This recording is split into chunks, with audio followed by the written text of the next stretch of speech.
మహాభారతం ఆది పర్వం భాగం 18. వైశంపాయనుడు భారత కథను ప్రారంభించుట. సౌనకుడు అడిగాడు, సూతనందన, మహాభారత కథ చాలా పవిత్రమైంది. అందులో పాండవుల కీర్తి వర్ణింపబడింది. సర్పయాగం చేసిన తర్వాత జనమేజయుడు ప్రార్థిస్తే వ్యాస మహర్షి ఆ కథను చెప్పమని వైశంపాయనుని ఆజ్ఞాపించాడు. ఆ కథని ఇప్పుడు నేను వినాలనుకుంటున్నాను. అది వ్యాసుని మనస్సాగరం నుండి పుట్టింది కనుక సర్వరత్న నిలయం. మీరు దానినే వినిపించండి. ఉగ్రశ్రవసుడు ప్రారంభించాడు. వేదవ్యాస నిర్మితమైన మహాభారతాఖ్యానాన్ని నేను మొదటి నుండి మీకు చెప్తాను. అది చెప్పడం నాకు కూడా చాలా ఆనందదాయకం. జనమేజయుడు సర్పయాగ దీక్షితుడై ఉండగా వ్యాస భగవానుడు అక్కడికి వచ్చాడు. శక్తిపుత్రుడైనటువంటి పరాశరునికి సత్యవతిని వలన యమునా నదీ సైకతస్థలిలో అతను పుట్టాడు. అతనే పాండవులకు పితామహుడు. పుడుతూనే అతనికి సాంగోపాంగమైన వేదాలు, ఇతిహాసాలు స్వయంగా బుద్ధికి తోచాయి. అతను పొందిన ఆ జ్ఞానాన్ని తపస్సు, వేదాధ్యయనము, వ్రత నియమము, ఉపవాసము, స్వాభావిక శక్తి, ఆలోచనల ద్వారా కూడా ఇతరులెవరూ పొందలేరు. ఏకీకృతమై ఉన్న వేదాన్ని అతను 4గా విభజించాడు. అతడు బ్రహ్మర్షి, త్రికాలవేత్త, సత్యవ్రతుడు, పరమ పవిత్రుడు, సగుణ నిర్గుణ తత్వజ్ఞుడు. ఇతని దైవలనే ధృతరాష్ట్ర పాండు విదురులు పుట్టారు.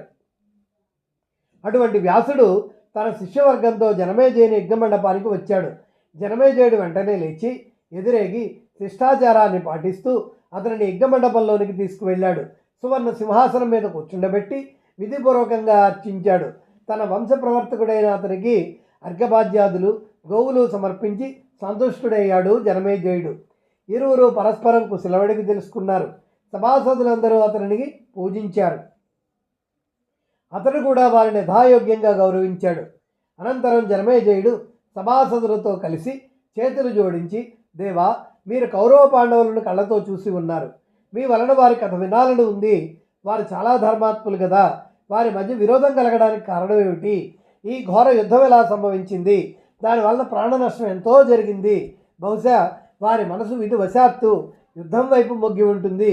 మీరు దయ ఉంచి ఆ వృత్తాంతం సవివరంగా వినిపించమని వేడుకుంటున్నాను అని అడిగాడు. అతని ప్రార్థనను విని దగ్గరే ఉన్న వైశంపాయనుడితో వ్యాసుడు, వైశంపాయన, ఈ వృత్తాంతం అంతా నీవు నా వలన వినే ఉన్నావు కదా, ఇది అతనికి చెప్పు అని ఆజ్ఞాపించాడు.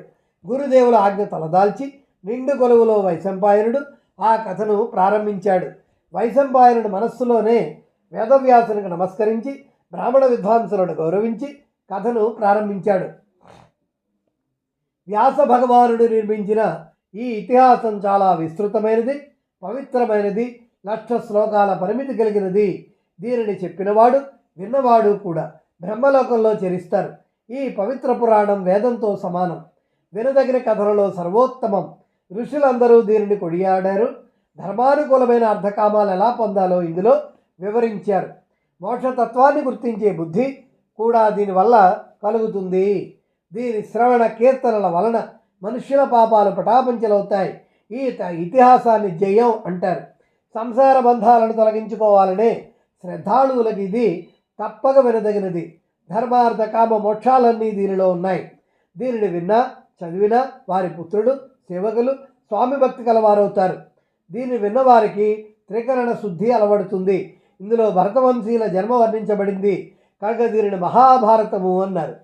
దీని నామసార్థక్యాన్ని తెలుసుకున్న వారు పాప విముక్తులవుతారు. వ్యాస భగవానుడు స్నాన సంధ్యాదులు పూర్తి చేసుకొని రోజు ఉదయమే దీన్ని రచిస్తూ ఉండేవారు.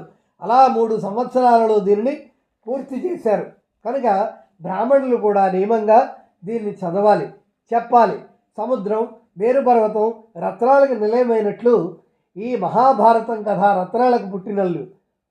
మహాభారత దానం వల్ల పృథ్వీ దాన ఫలితం లభిస్తుంది. ధర్మార్థ కామ మోక్షాల విషయమే ఇందులో చెప్పబడిందే సర్వత్రా ఉన్నది. యది హాస్తి తదన్యత్ర ఎన్నే హాస్తి న తత్క్వచిత్.